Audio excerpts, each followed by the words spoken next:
অবসরের কাজে আজকের রেসিপি রাবড়ি কেক। রাবড়ি কেক বানানোর জন্য প্রথমে একটা বাটিতে একটা বড় সাইজের কাপের 1 কাপ টক দই, 1 চা চামচ বেকিং সোডা দিয়ে ভালো করে ফেটিয়ে নেব। ঠিক এরকম ফেনা ভাব হলে এর মধ্যে দিয়ে দেব একই কাপের 1 কাপ সাদা তেল, 1 কাপ চিনি গুঁড়ো। এবার ভালো করে মিশিয়ে নেব। ভালোভাবে মিশে গেলে এর মধ্যে দিয়ে দেব একই কাপের 1 কাপ ময়দা।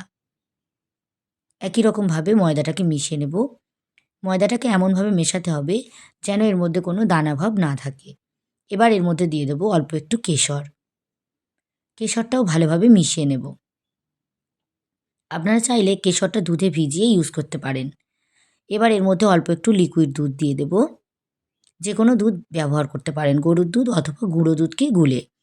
এবার এর মধ্যে 2 চা চামচ বেকিং পাউডার, 1 চিমটি লবণ আর অল্প একটু ইয়েলো ফুড কালার দিয়ে ভালোভাবে মিশিয়ে নেব। হাতে 15 মিনিট সময় নিয়ে সম্পূর্ণ মিক্সিংয়ের কাজটা করে নেব। এবার একটা কেক টিনের মধ্যে একটা বাটার পেপার দিয়ে ব্যাটারটা ঢেলে দেব। 2-4 বার ট্যাপ করে নেব। এবার একটা কড়াইতে স্ট্যান্ড বসিয়ে 5 মিনিট আগে ঢাকা চাপা দিয়ে জাল দিয়ে তারপর বসিয়ে 35 মিনিট বেক করে নেব। এবার একটা বাটিতে 500 ml দুধ ঘন করে জাল দিয়ে 250 ml করে নেব। এবার এর মধ্যে একটা এলাচ আর একটা কেশর দিয়ে দিলাম। এবার নেড়ে চেড়ে ঘন করে ফুটিয়ে নেব।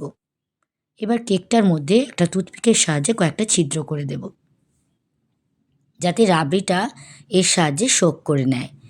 এবারে একটা ব্রেড নাইফের সাহায্যে কেকটা কেটে নেব। 2 লেয়ার্সে ভাগ করে নিলাম। দুধটা ঘন করে জাল দিয়ে আর মাঝখানে মাঝে মাঝে একটু নেড়ে চেড়ে দেবো।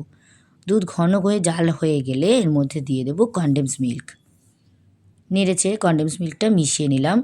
এবার একটা লেয়ারের উপরে কিছু ড্রাই ফ্রুটস ছড়িয়ে আর একটা লেয়ার দিয়ে দিলাম। এবার ওপর থেকে দিয়ে দেব বানিয়ে নেওয়া রাবড়ি। রাবড়িটা ঘন হয়ে যেতে গ্যাসের ফ্লেমটা অফ করে দিলাম। ঠিক এরকম টাইপের ঘন হবে। এবার ওপর থেকে আবারও কিছু ড্রাই ফ্রুটস ছড়িয়ে দেব। আধ ঘন্টা রেস্টে রেখে দেব যাতে কেকটা রাবড়িটা সোক করে নেয়। আধ ঘন্টা পর এটাকে আপনারা ঠান্ডা অবস্থাতেও পরিবেশন করতে পারেন যদি ফ্রিজে রেখে দিতে পারেন। এছাড়াও যদি নর্মাল টেম্পারেচারে রেখে দেন তাও ভালো লাগে। তৈরি হয়ে গেছে আজকের রেসিপি রাবড়ি কেক। ভিডিওটি ভালো লাগলে লাইক, কমেন্ট, শেয়ার করুন। চ্যানেলটি সাবস্ক্রাইব করে পাশে